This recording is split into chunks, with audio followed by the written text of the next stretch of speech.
मेरी जिंदगी का एक ही मकसद है आपकी खुशी, आपका मुस्कुराहट। ये तो लोग इस हिंदुस्तान में राम राज की बात करते हैं, उन्हें नहीं पता राम राज का मतलब होता है आम आदमी का राज।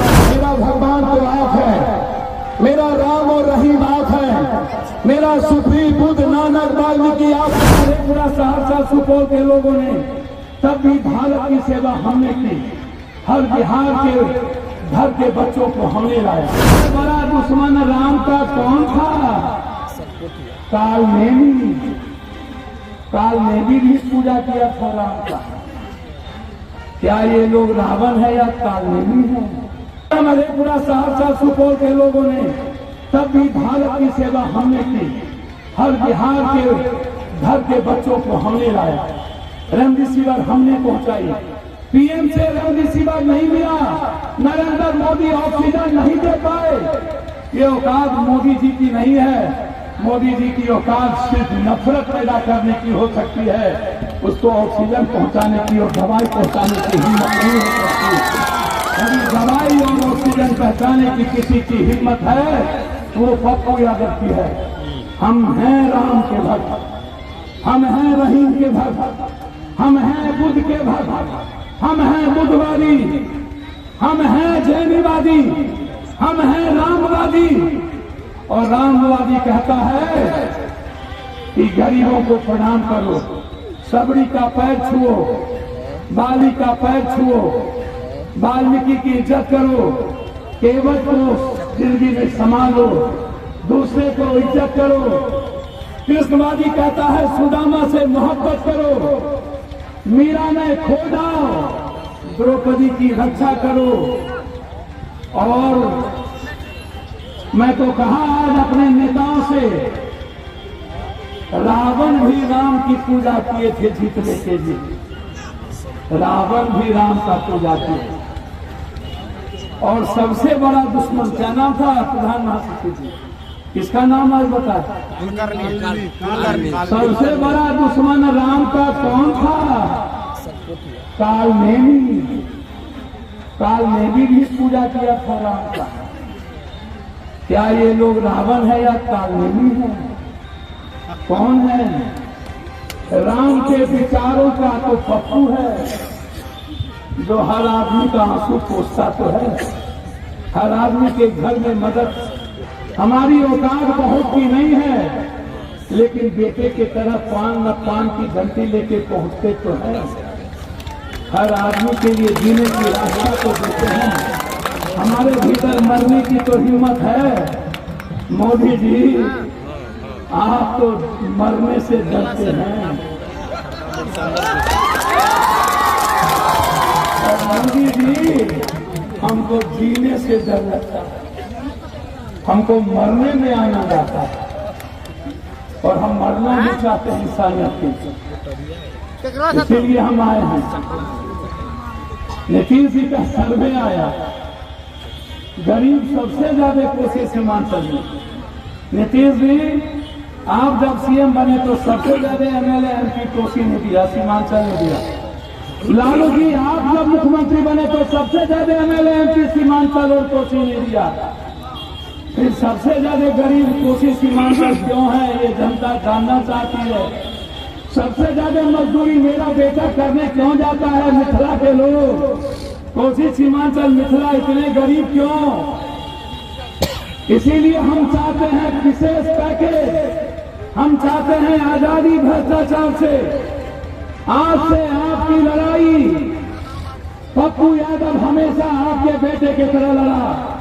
मैं आपको वादा करके जाता हूं, 3 मार्च को रंगभूमि मैदान में किसी घर में आदमी नहीं रुकिएगा।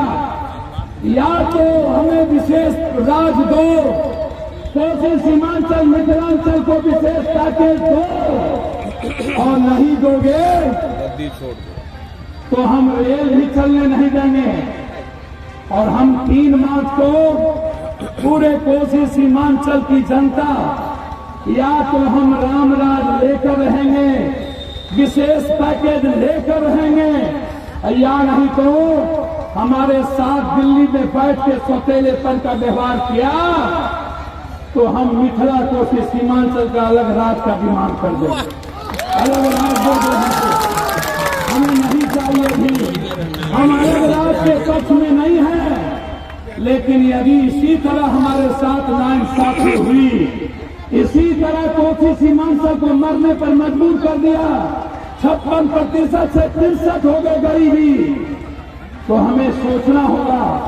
5 तारीख को रंगभूमि के लिए चलेंगे, कूच करेंगे, और 3 तारीख को 3 मार्च को, और इस वादा के साथ कि बिहार इंसाफ करे कोसी सीमांचल से।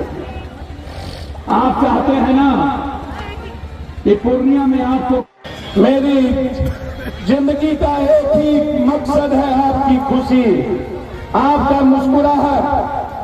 आपकी याद करिए वो भी 90 का दिन, याद करिए जो लोग इस हिंदुस्तान में राम राज की बात करते हैं, उन्हें नहीं पता राम राज का मतलब होता है आम आदमी का राज। राम राज का मतलब होता है हर इंसान की खुशी। राम राज का मतलब होता है हर जाति के विचारों का सम्मान। राम राज का मतलब होता है हर मजहब और धर्म की इज्जत करना। राम राज का मतलब होता है अपनों से दूसरों की इज्जत करना। राम राज का मतलब होता है हर इंसान के लिए जीना। राम राज का मतलब होता है हर दुखी और परेशान आदमी के साथ खड़ा रहना। राम राज का मतलब होता है आर्थिक आजादी।